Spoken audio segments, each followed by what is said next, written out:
Assalamu alaikum tuğanlar. Kandayсыздар? Тынсыздарбы, отурасыздарбы? Bir 2-3 günden beri efirge çıkmay kaldım millet tuğanlar. Bugün çıkkanга tura geldi.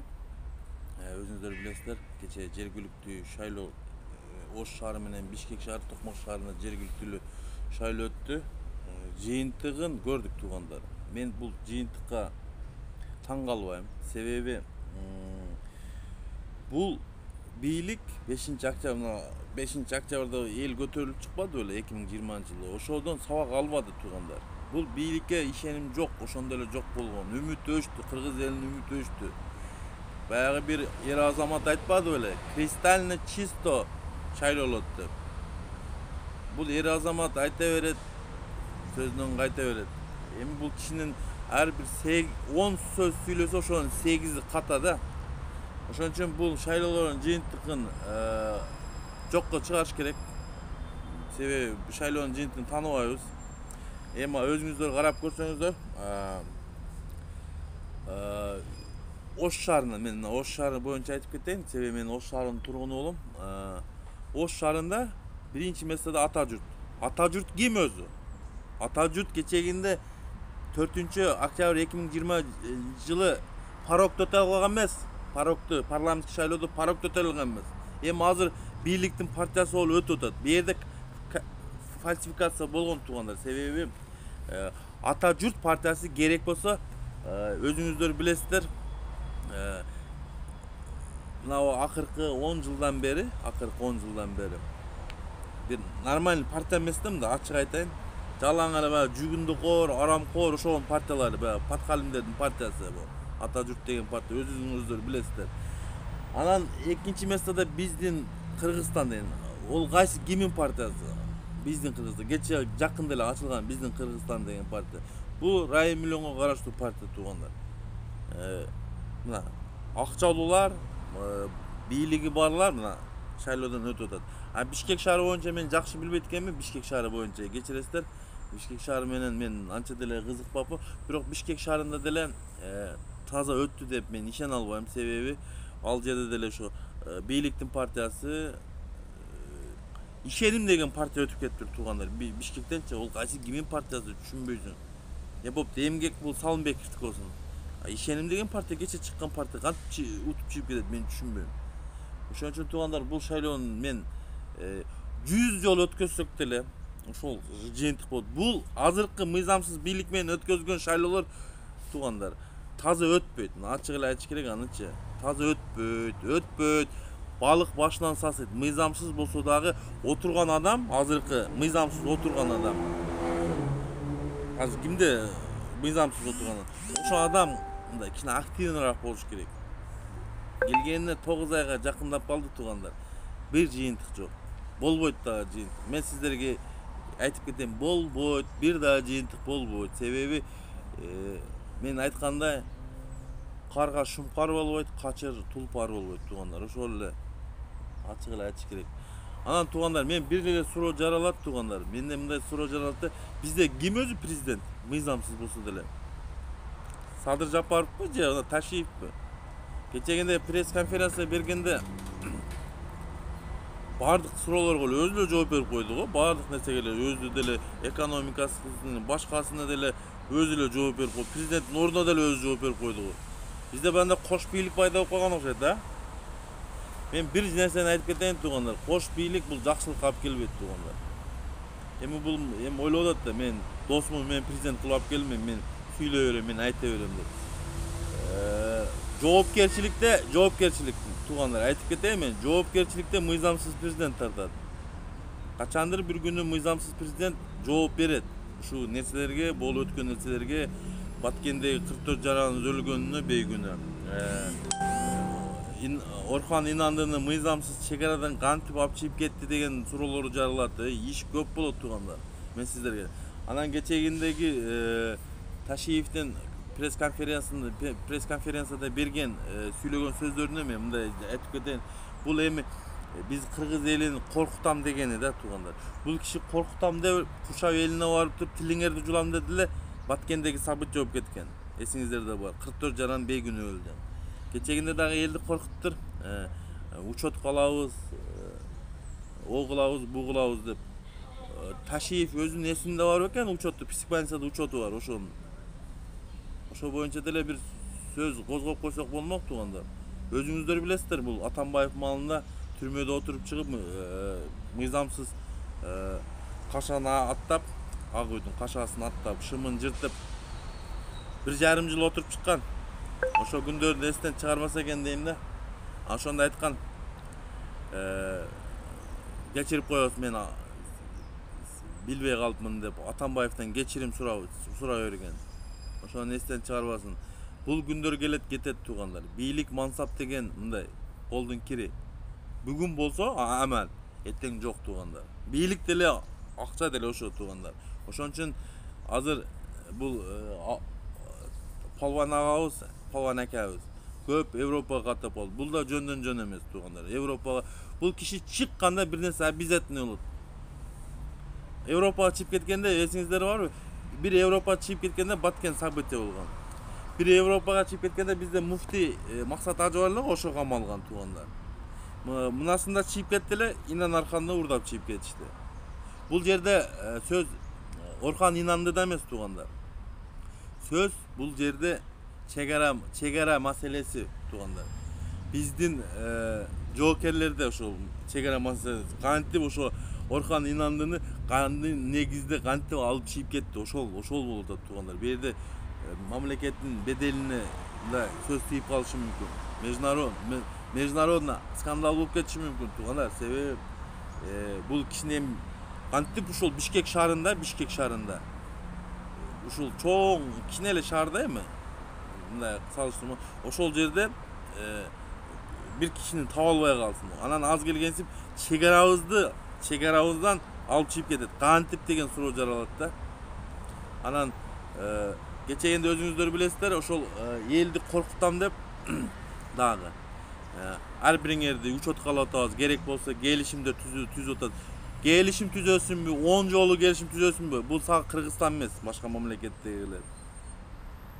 Башка мамлекетте бирөө өзүнүн жаранын бербейт. Мен ачык эле айтайын, мисалы.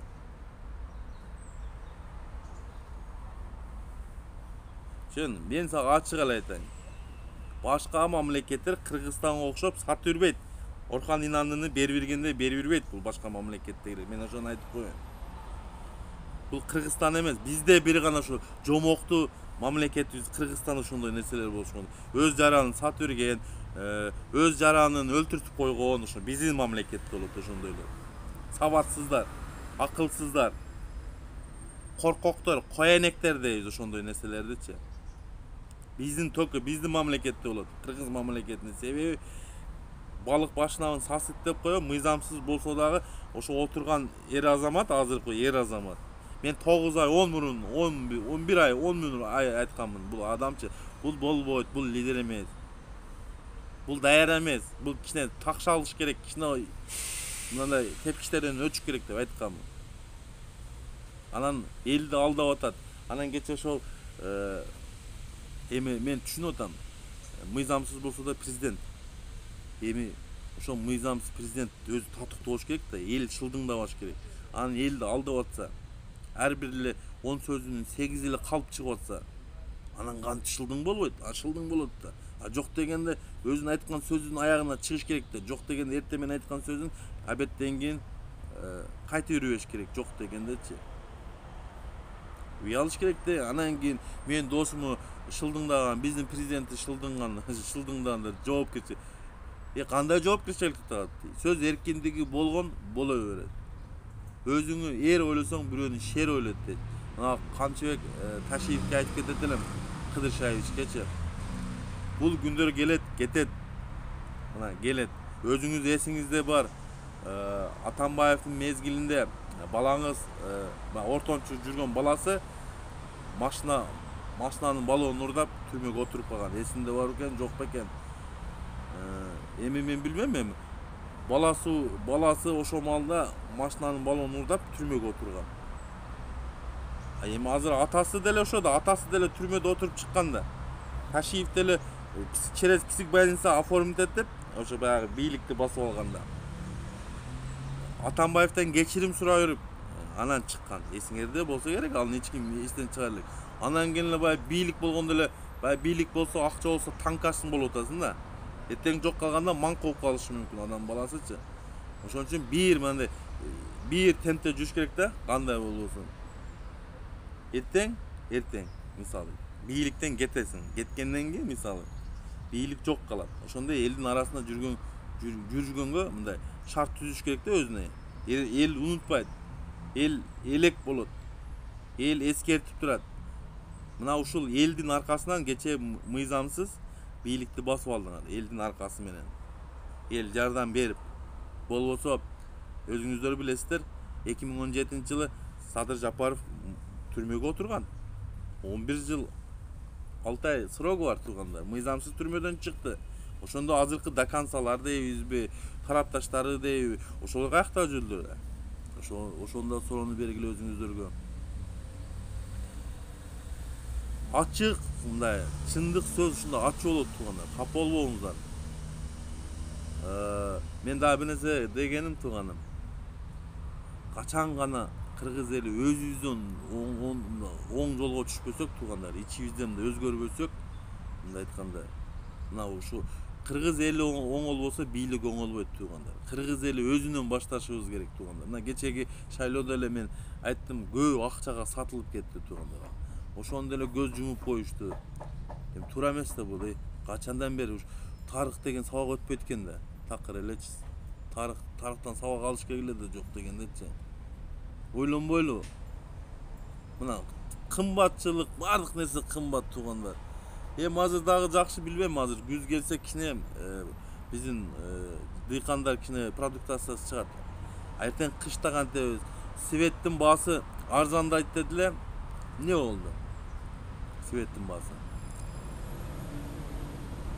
Мына сентябрдан баштап үзүрүн көрөсүңөр. 1000 киловаттка чейин 1 сом 9 тыйындан 1000 киловаттан өдөрсө 2 сом канча тыйындан кетет тургандар. Ана ошондой айтасыңар. Ошо светтин тарифи боюнча Бакиев качып кеткен тургандар. Ошо Бакиевди качырып келген. Эми азыр булар эр азаматтар. Эми ушуну дагы ошону кайталап атат.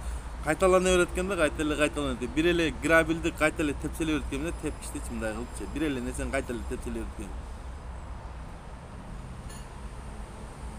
Ошол тургандар, мен Бишкек шаары менен Ош шаарынын жергиликтүү кеңешинин шайлоосунун жыйынтыгын тааныбайбыз тургандар. Шайлоо жаңыдан өтүш керек. Бул бийлик менен таза шайлоо өтпөйт тургандар. Бул бийлик менен таза шайлоо өтпөйт. Ошол эле тургандар. Акчага азгырылгандар, акчанын кулдары эми. Ошол канча 20% эле эл колдоду да, 20 эле пайыз эл келди деп атабы. Эми шайлоого деле ишенич жок. Элдин келиши, мына шайлоого келгенин деле ишенич жок болуп калды. Келгиси да келбей калды шайлоо. Бул просто элди алдамай да тургандар. Алдамай. Сөз жок башка. Башка сөзүм жок. Бул бийлик, мыйзамсыз бийликке мен сөзүм жок. Мыйзамсыз бийликечи. Мыйзамсыз бийлик кечегинде айтып атат, биз революциясыз эле кетебиз. Революциянын кереги жок. Биз кетсек өзүбүз ыктыярыбыз менен кетебиз. Эми бул жаш баланын сөзү да. Революцияны ким кылат? Революциянын өзү мамлекет, бийлик өзү кылат. Мен сиздерге ачык айтайын. Жөнөкөй карапайым эли чыгып алып революция кылбайт жөндөн-жөнчү. Ошону өздөрү түрткү берет. Ошо революция кылгангачы. Өздөрү түрткү берет да анан революция болуп кеткенден кийин кеч болуп калат. Башын кармап отуруп калат. Жээнбековго окшопчу.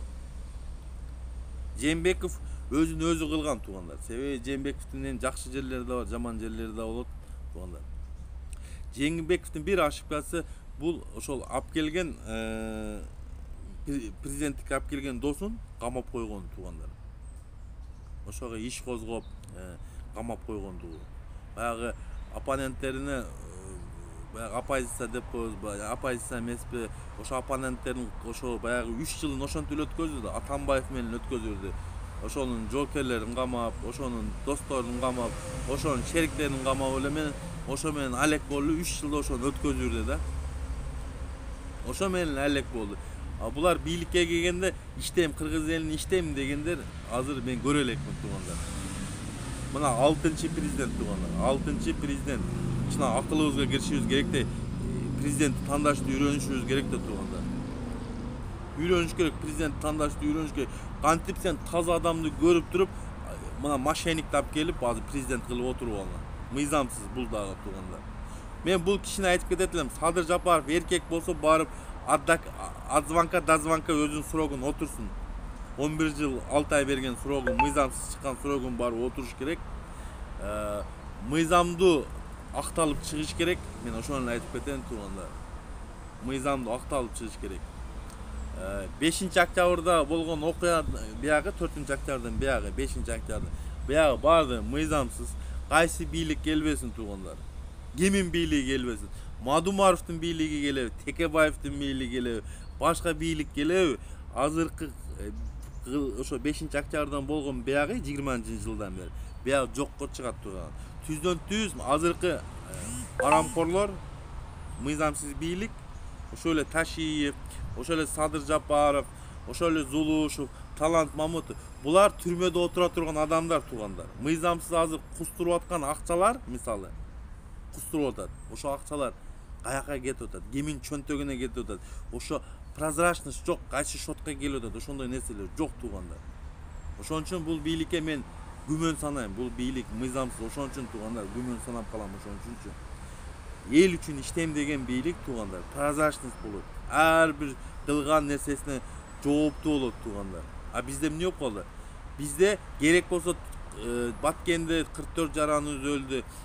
Орхан Инандыны мыйзамсыз алып чыгып кетти. Кечегинде бир жокерибиз өлдү, бир жокерибиз барымтага калып кетти, аны дагы кече жакында алып чыгышты. Ошол нерселерге иш козголуш керек туугандар. Ар бир нерсеге иш козголуп, жоопкерчилик адам болуш керек туугандар. Иш козголгондон кийин отставкасы болуш керек. Бизде андай болбой атат да туугандар. Мына Европалык мамлекеттерде кечегинде мен жакында көрүп калдым. Великобританияда, по-моему, бир министр өзүнүн секретаршы менен жытташа коюп, жытташа коюп дейм, өбүшө коюп отставкага кетти. А бизде адам 44 адам өлүп атат. 44 адам, 44 адам өлүп атат.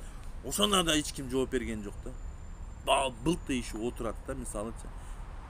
Инан Архандынын мыйзамсыз алып чыгыпты, ого да иш козголгон жок. Ишти эмнеге козгоду? Атамбаев, Бакиев, Акаевдер. Ол адамдарды мен айтайын алып келе албайт. Акаевди деле алып келе албайт, Бакиевди деле алып келе албайт. Анан түрмөдө отурган Атамбаевга баардык нерсени жоопкерчиликке ошого илип коюп атат туугандар. Баардык нерсеничи. Атамбаев